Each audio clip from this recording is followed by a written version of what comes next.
Halo teman-teman, nama saya Natasha Julieta Batan. Saya dari Universitas Nusa Cendana, Nusa Tenggara Timur, Fakultas Ekonomi dan Bisnis, Prodi Akuntansi, semester 3 kelas D.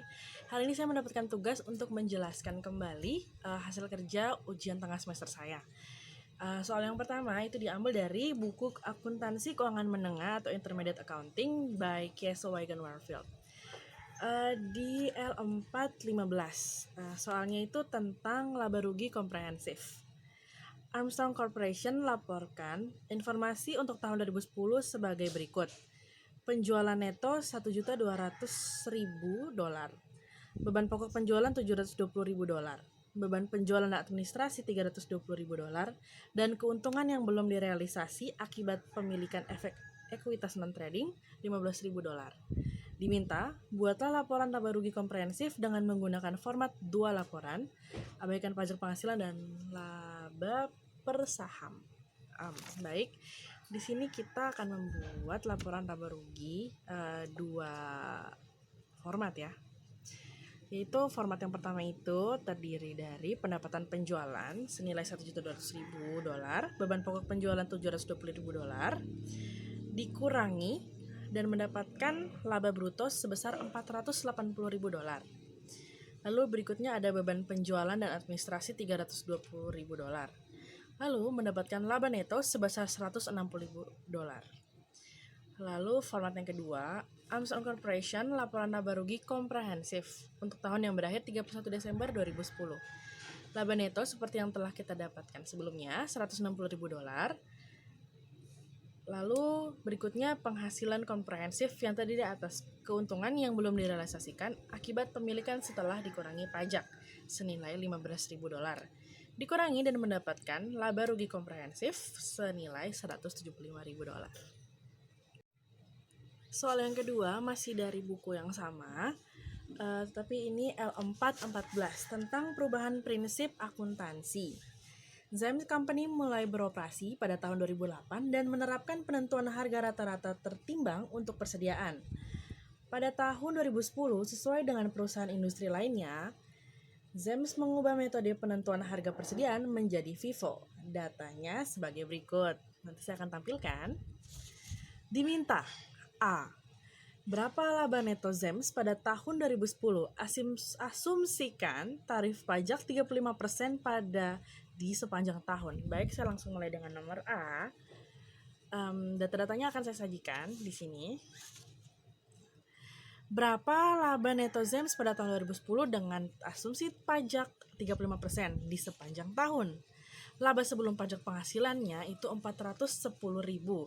Sementara pajak penghasilannya telah dikurangi dengan pajak 35%, yaitu mendapatkan hasil pajak penghasilan $443.500. Lalu kita akan mendapatkan laba netonya dari hasil pengurangan laba sebelum pajak dan laba yang setelah dikurangi tarif pajak 35%.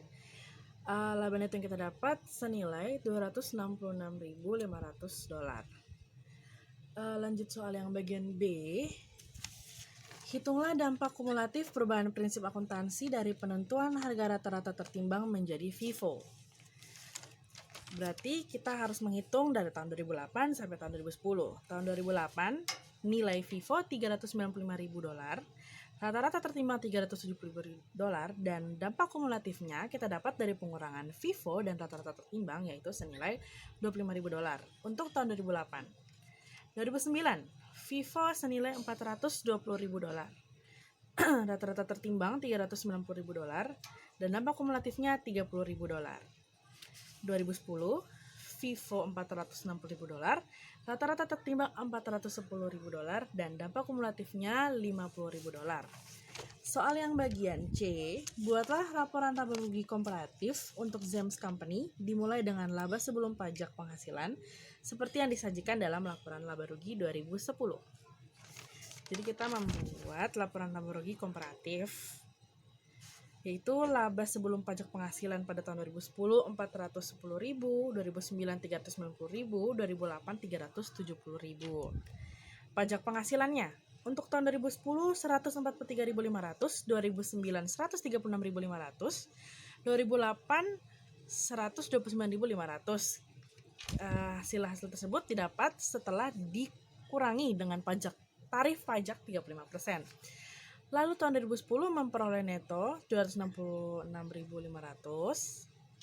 yang 2009 253.500, 2008 240.500. Kita lanjut pada soal yang ketiga, itu tentang akuntansi dan nilai waktu uang.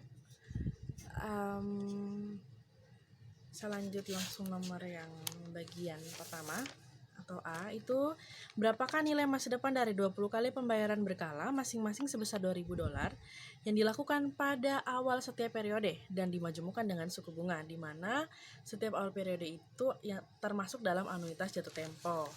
Kita menggunakan rumus future value factor dikurangi ordinary annuity dikali N atau periode dikali I suku bunga. Di sini diketahui N-nya 20 dan I-nya 8% dan present value-nya $2.000. Kita menggunakan rumus future value factor dikurangi ordinary annuity dikali N dikali I sama dengan R atau periodic rent dikali future value factor dikurangi ordinary annuity dikali N dikali I sama dengan 2000 dikali 1 tambah 0,08 dipangkatkan 20 dikurang 1 dibagi 0,08 sama dengan 2000 dikali 45,762. Di sini 762 sudah kami bulatkan karena hasilnya 761,9143 sama dengan $91.524. Soal yang B. Kita lanjut dengan soal yang B. Nilai sekarang dari $5.000 yang akan diterima pada awal setiap 30 periode didiskontokan dengan bunga majemuk sebesar 10%. Diketahui N-nya itu 30, I-nya 10% dan future value-nya $5.000. Kita menggunakan rumus present value factor sama dengan R dikali present value factor dikurangi ordinary annuity dikali N dikali I sama dengan 1 kurang 1 per 1 tambah I pangkat N per I. Jadi cara pengerjaannya 1 kurang 1 per 1 tambah 0,10 pangkat 30 per 0,10 sama dengan 0,942691447 dibagi 0,010 sama dengan 9,42691447. Lalu present value factor-nya sama dengan R dikali present value factor dikurangi ordinary annuity dikali N dikali I sama dengan 5.000 dikali present value factor kurang ordinary annuity dikali 30 dikali 10% sama dengan 5.000 dikali 9,42691447 sama dengan $47.134,572. Soal yang C. Nilai masa depan dari 15 pembayaran masing-masing $4.000 yang dilakukan pada awal setiap periode dan dimajemukkan dengan suku bunga 10%. Nilai masa depan pada akhir periode ke-15.